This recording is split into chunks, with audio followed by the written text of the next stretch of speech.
It began on a quiet evening in Rome, the kind of night that holds its breath before something unforgettable happens.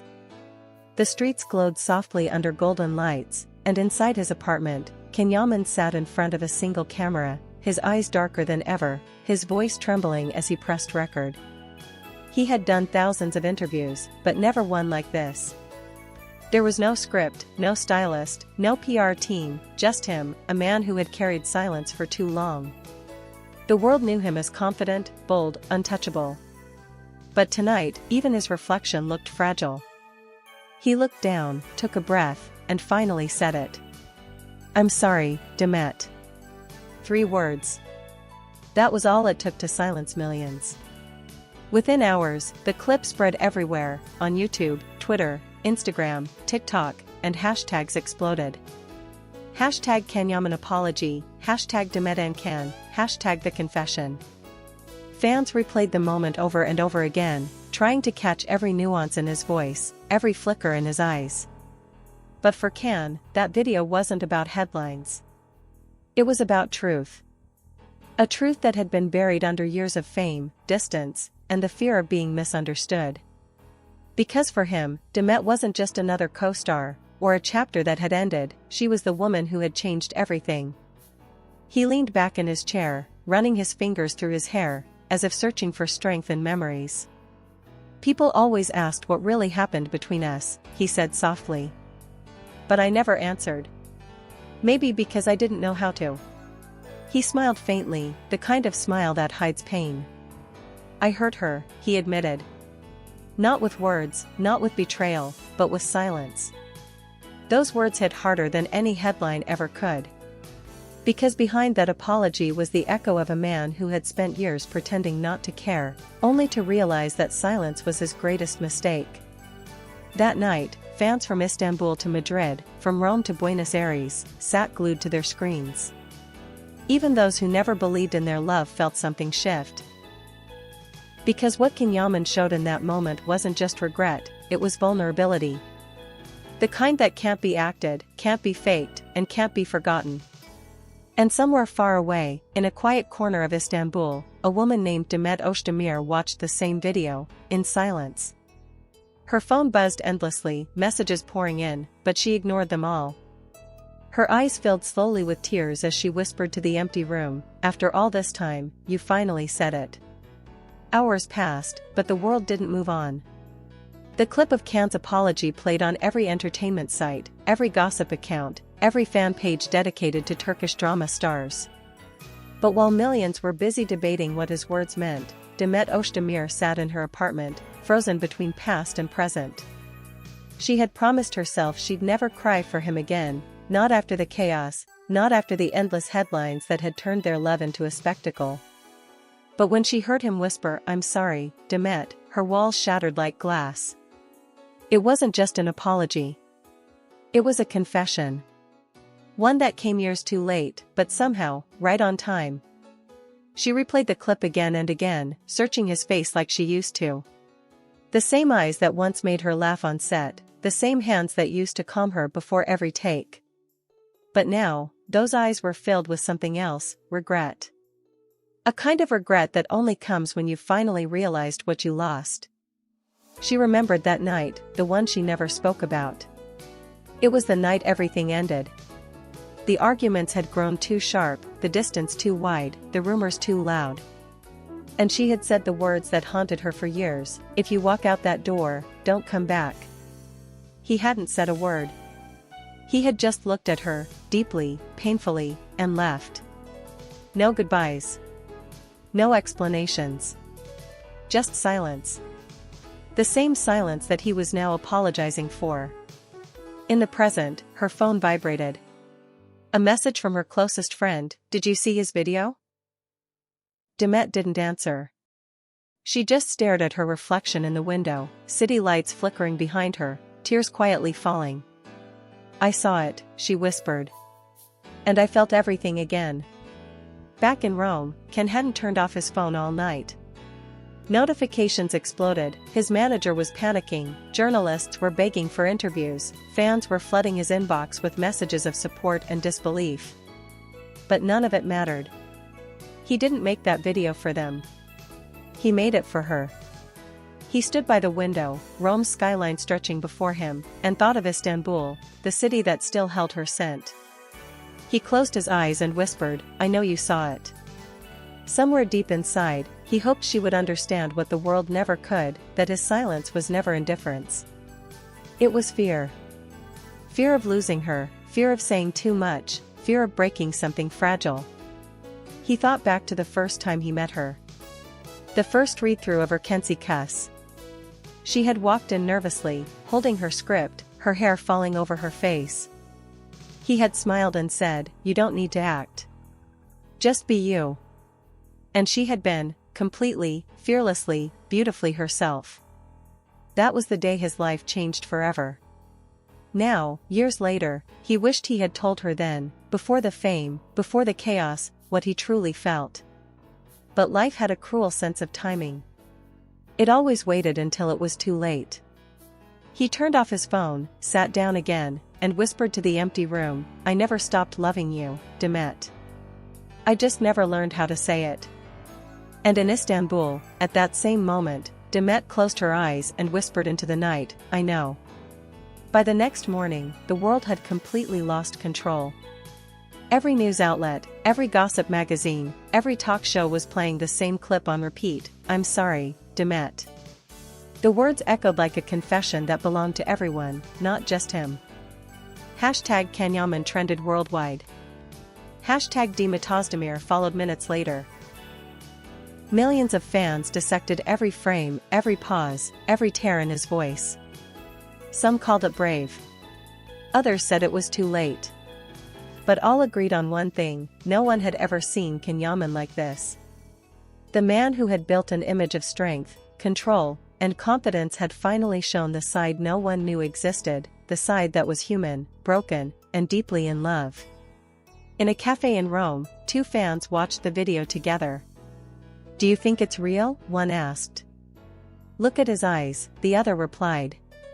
"You can't fake that." And they were right. Because the truth was written not in his words, but in his silence between them. Meanwhile, in Istanbul, Demet couldn't step outside her door. Her phone never stopped ringing, producers, journalists, even old friends who suddenly wanted to check in. She ignored them all. The only message she read that day was one from her mother: "If he said those words, it means his heart never forgot you." Demet smiled faintly, her eyes heavy. She had told herself countless times that what they had was over, that the love they shared belonged to another life. But now, his apology had reopened everything. Not the pain, but the truth.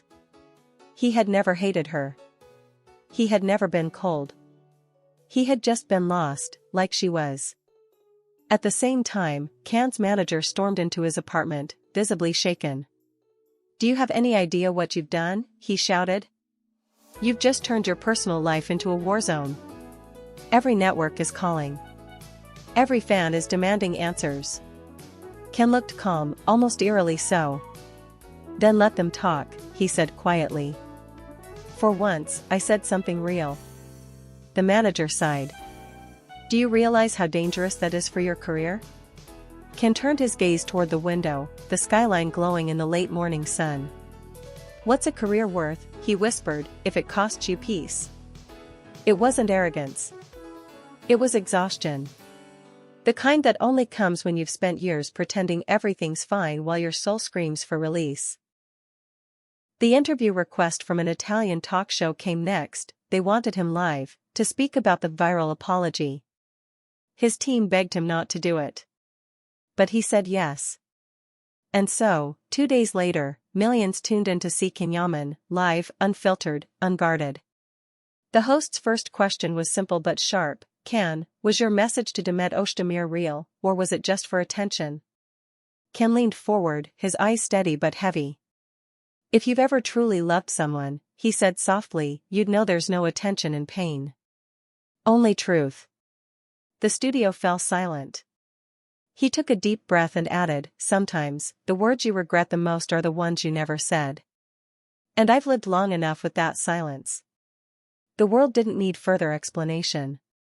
That moment, that single, trembling sentence, became the headline everywhere. Sometimes, the words you regret the most are the ones you never said. It was the sound of a man freeing himself, not from guilt, but from the weight of everything left unsaid. And somewhere in Istanbul, Demet turned off her TV, closed her eyes, and whispered through her tears, "Then say the rest, Can, say what your eyes never could." The day he landed in Istanbul, the city itself seemed to hold its breath. Airports were chaos, flashing cameras, reporters shouting his name, fans screaming from behind barriers. But Can walked through it all without a word, wearing dark sunglasses that couldn't hide the exhaustion in his face. He wasn't there for promotion, not for a premiere, not even for a show. He was there for something he had run away from too many times: closure. His driver asked where to go. Can hesitated. For a few seconds, he stared at the city skyline, the Bosphorus shimmering under a gray sky, the wind heavy with memories. Then he said quietly, "Take me to the old neighborhood." The drive felt endless. Every street they passed whispered something familiar: a moment, a glance, a scent. He saw the cafe where they used to hide from photographers, the corner where she'd once laughed so hard she spilled her coffee, the bridge where they'd stood in silence, watching the lights dance on the water. When the car stopped, he didn't move for a while. He just sat there, breathing. The house wasn't far. Not hers exactly, but close enough.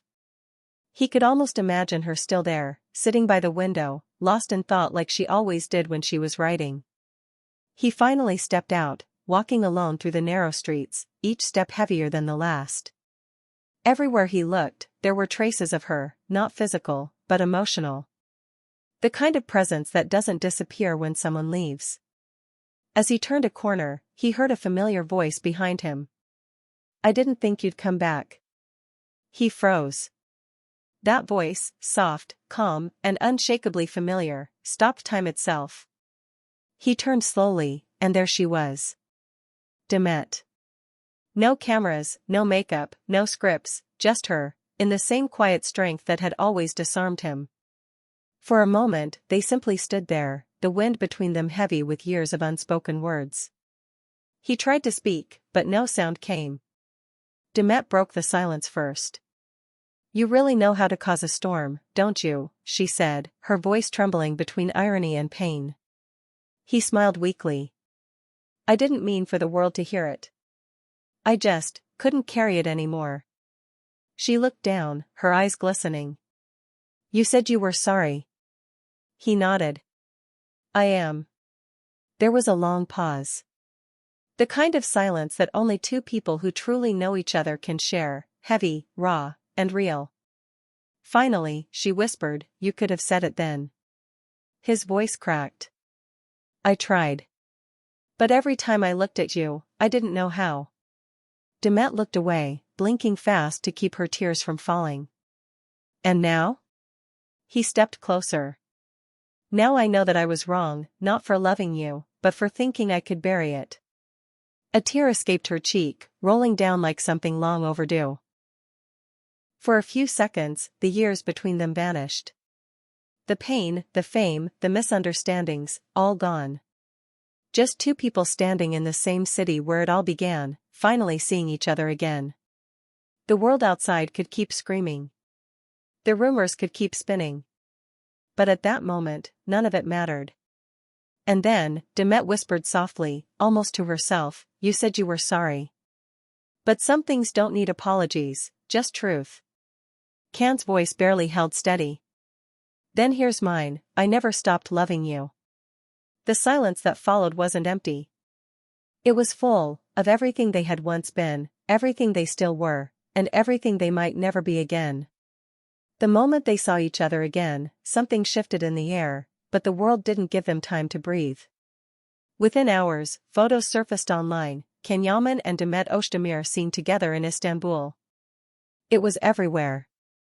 News anchors debated whether it was love reborn or just a PR move. Fans flooded the internet with old clips, new theories, and millions of hearts, broken and hopeful all at once. Can didn't care. For the first time in years, he wasn't thinking about image, reputation, or contracts. He was thinking about her. But Demet wasn't ready to let her emotions take control. After their brief encounter on that quiet street, she went straight home, her mind spinning. How do you rebuild something that fame has already burned down? How do you forgive a silence that lasted years?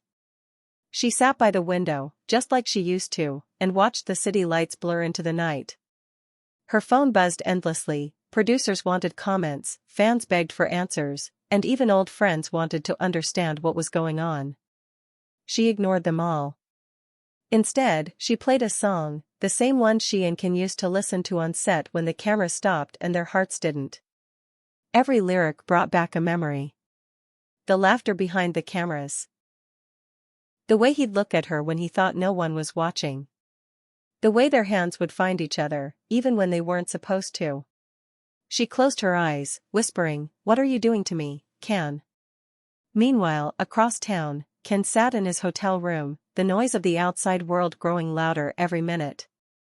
His manager was furious again. "You've started a storm, Ken. Sponsors are nervous, networks are calling. Do you want to throw your whole career away for her?" Ken didn't even flinch. He just stared at the city skyline and said quietly, "If love makes you lose everything, maybe it was never yours to begin with." His manager sighed, exasperated. "You can't fix the past with one apology." Ken turned toward him slowly. "I didn't make that video to fix anything. I made it because it was the truth. The only thing I still have left that's real." When the manager left, Ken opened the window. The wind from the Bosphorus rushed in, carrying a chill that felt strangely cleansing. He picked up his phone and looked at Demet's name again. This time, he didn't hesitate. He typed just one line, "Can we talk?" He stared at the screen for a few seconds, his heart pounding, and then he hit send. Demet's phone buzzed a few moments later. She looked at the screen, froze, and felt the same rush of emotions she'd buried for so long. Her fingers trembled as she typed back, but she didn't send it right away. She reread it, changed it, deleted it, and finally wrote the truth, "You already said everything I needed to hear." She pressed send. In his hotel room, when Ken saw the message, a faint smile broke across his face, not because it was the answer he wanted, but because it was honest. He leaned back, exhaling deeply. "Then that's enough," he whispered. Outside, the city glowed, restless, alive, unaware that two people, once the center of 1,000 headlines, were quietly learning how to exist again. Maybe not as lovers. Maybe not as enemies.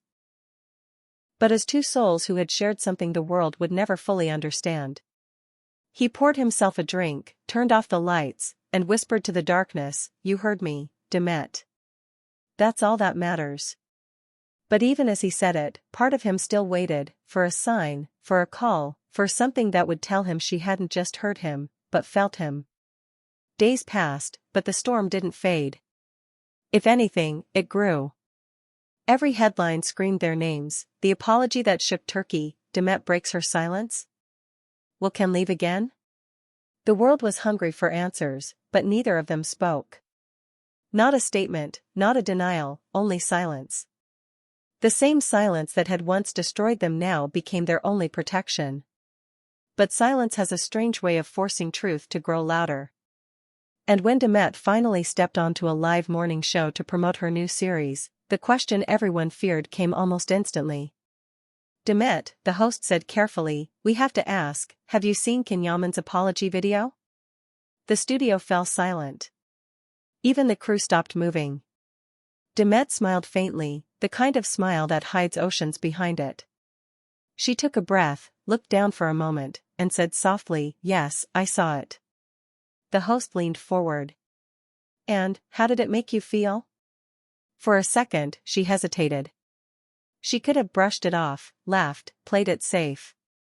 But something inside her broke free, a voice that had been quiet for too long. Her eyes softened as she said, "When someone apologizes after years of silence, you don't just hear the words. You feel the weight of everything that was left unsaid." The host blinked, surprised. "So, do you forgive him?" Demet smiled again, but this time there was sadness in it, the kind that comes from love that never truly leaves. Forgiveness isn't about who was right or wrong. It's about peace. And yes, I think he finally found his peace. Maybe that's enough. The audience stayed quiet for a long moment. Not clapping, not whispering, just listening. And in that stillness, a single tear slid down her cheek. Across the city, in his hotel room, Ken was watching the interview live. He froze as her words echoed through the TV. I think he finally found his peace. He turned down the volume, staring at the screen long after it ended. Peace? Was that what this was? He looked around, the half-packed suitcase, the